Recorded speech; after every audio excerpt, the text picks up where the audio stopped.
बेसन का हलवा तो आपने बहुत बार बनाया होगा या शायद ना भी बनाया हो, लेकिन एक बार आप इस तरीके से बेसन का हलवा ज़रूर घर पर बना कर देखें। यकीन मानिए, अगर आप एक बार इस बेसन के हलवे को खा लेंगे तो आप हमेशा इसी तरह से बेसन के हलवे को बनाएंगे और सूजी और आटे के हलवे को तो भूल ही जाएंगे। बनाने का तरीका थोड़ा अलग है, लेकिन इस तरीके से बनाया हुआ हलवा बहुत ही ज़्यादा स्वादिष्ट बनेगा। तो फिर बिना देरी किए फटाफट से रेसिपी शुरू करते हैं।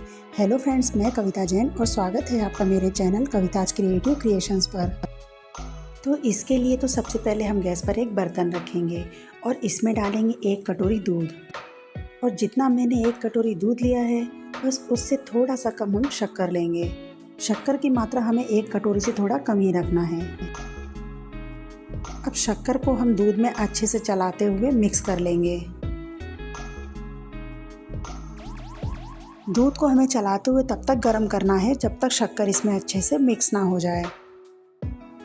अब दूध को हम बीच बीच में इस तरह से चलाते रहेंगे।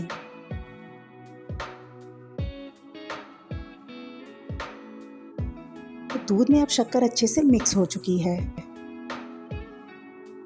मैं इसमें डाल रही हूँ थोड़ा सा केसर और इसे भी चम्मच से चलाकर मिक्स कर लेंगे। सारी चीज़ें जैसे ही मिक्स हो जाएंगी, हम गैस का फ्लेम बंद कर देंगे और दूध को हम साइड में रख देंगे।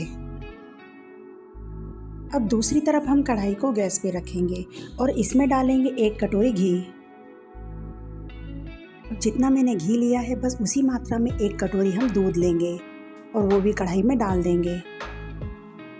और साथ ही साथ हम इसमें डालेंगे 1 कटोरी बेसन।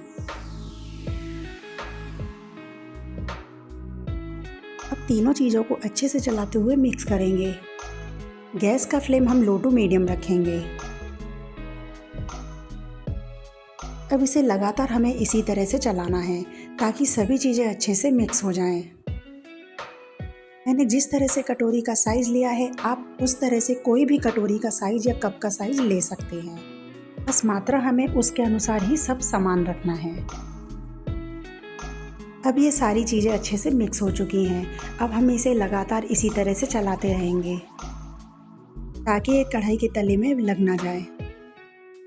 देखते ही देखते ये सारा मिश्रण इस तरह से गाढ़ा होने लगेगा। हम इस बेसन को लो टू मीडियम फ्लेम पर तब तक सेकेंगे जब तक कि इसका कलर थोड़ा डार्क ना हो जाए और बीच बीच में हम इसे इस तरह से चलाते रहेंगे। बेसन सेकने में बिल्कुल भी जल्दबाजी ना करें, क्योंकि जितना ये धीमी आंच पर अच्छे से सिकेगा उतना ही इसका टेस्ट बहुत ही बढ़िया आएगा। इसे सेकने में मुझे लगभग 15 से 20 मिनट लग गए, क्योंकि हलवा थोड़ा ज़्यादा मात्रा में था और कटोरी का साइज़ भी मैंने थोड़ा बड़ा ही लिया था। मेरे घर में तो ये हलवा सभी को लगभग बहुत ज़्यादा पसंद है। देखते ही देखते इसका कलर थोड़ा डार्क होने लगा है।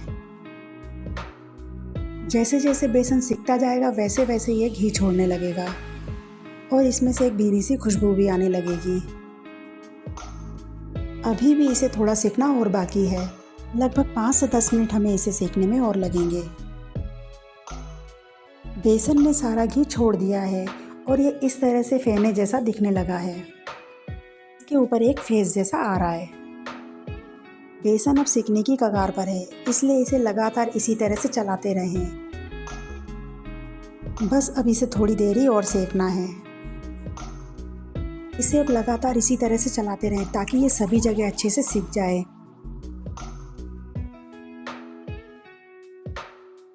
तो आप देखेंगे कि कितना अच्छा बेसन में कलर आ गया है।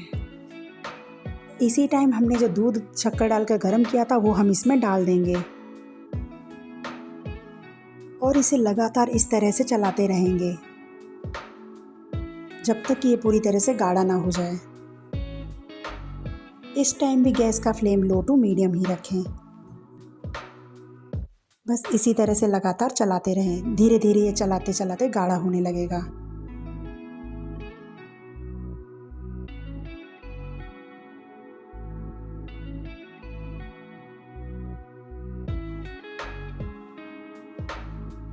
तो हलवा हमारा बनकर तैयार हो चुका है। अब हम इसमें ड्राई फ्रूट्स डालेंगे और इसे चलाकर मिक्स कर लेंगे। तो तो लीजिए, हमारा गर्मा गर्म बेसन का हलवा बनकर तैयार है। तो गर्मा गर्म इसे सर्व करें और गर्मा गर्म ही इसे खाएं।